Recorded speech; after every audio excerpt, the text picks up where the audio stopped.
Hi guys, Adrian here, the Porsche lover. Today we're going to check out how dirty can the PDK oil get even though the car has a low mileage. Let's deep dive into the subject for today. As usual, we'll start with a wristwatch check. So my wrist today is a Citizen Fugu.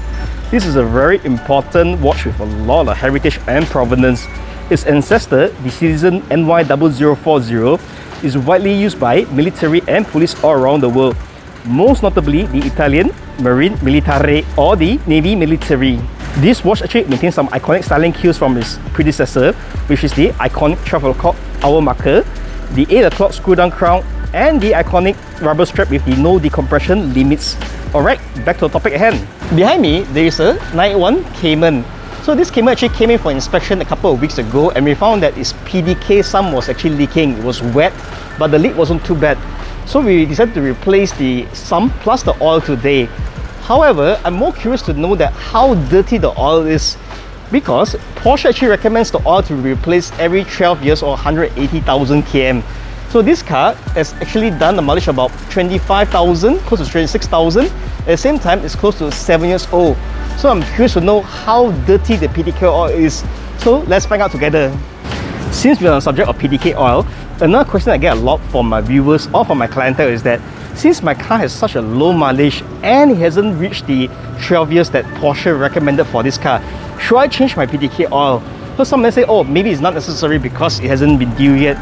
But for me, I will always err on the side of caution where they will change it as soon as possible, because there will be a lot of wear and tear in the gearbox, and the longer you leave the oil there, the metal bits and shavings that come from the gearbox will eventually wear off the gearbox faster than intended. At the same time, our Malaysian weather also plays a huge role.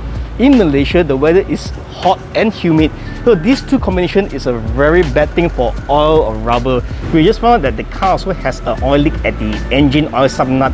So this should be an easy fix. What we do is that we remove the nut itself, change the washer, and then reuse back the engine oil since it's not due for service yet. What we're going to do today is that we're going to remove all the coverings at the bottom here to get to the PDK sump, the black color part you see at the bottom here.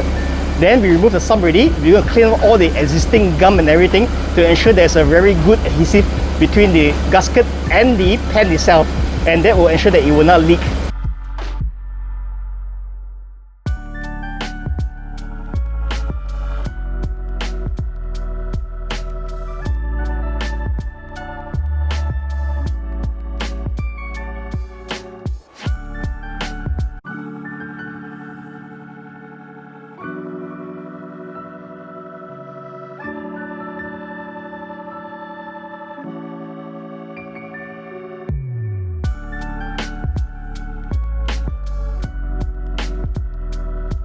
This is the PDK sump we just removed from the car itself.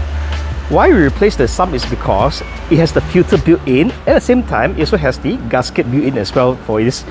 The reason why we have a filter for the PDK will be because there will be metal shavings or metal bits coming off from the PDK gearbox itself, because there are always gears inside meshing and everything, so definitely there will be some metal shavings that will come out. So this filter functions to filter off all the metal shavings. So the cleaner the oil is, the better the gearbox will perform, and at the same time it also reduces the wear and tear in the gearbox. Over at the bottom right, you can see this is the PDK nut that was jammed earlier. We couldn't open this. Luckily enough, when we replace the sump, it comes complete with the nut, so we replace it with a brand new nut as well. This is the PDK oil that we drained from the car earlier. As you can see, this car has done about 25,000 km. At the same time, it's about close to 7 years old. So you can see how dark or how dirty the PDK oil is, even though it's a low mileage car. One of the things that we check for when we drain the oil for PDK or the engine oil is to check to see if there's any metal particles or metal bits inside. If there is, it could indicate there is excessive wear and tear in the gearbox itself, especially in the older gearboxes, or if the gearbox has some issues internally.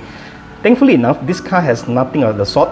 So usually what we do is that to check it, we turn on the torchlight for this camera here and shine it into the oil itself. And when you see there's any bits inside, there'll be some reflective material coming out, like little stardust inside. So you can see this oil is perfectly black, which is good.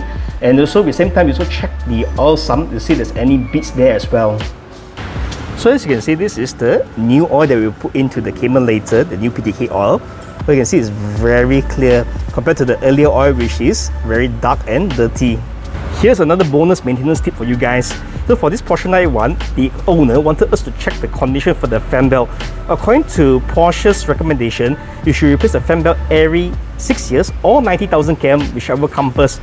So as you know, this car is about close to 7 years old. However, the mileage is very low at 25,000 km. So you can see this belt here. That's the condition. So far it looks okay. There are no cracks, be it small cracks or big cracks. So the belt still looks okay. So the owner asked us to replace it just as a peace of mind.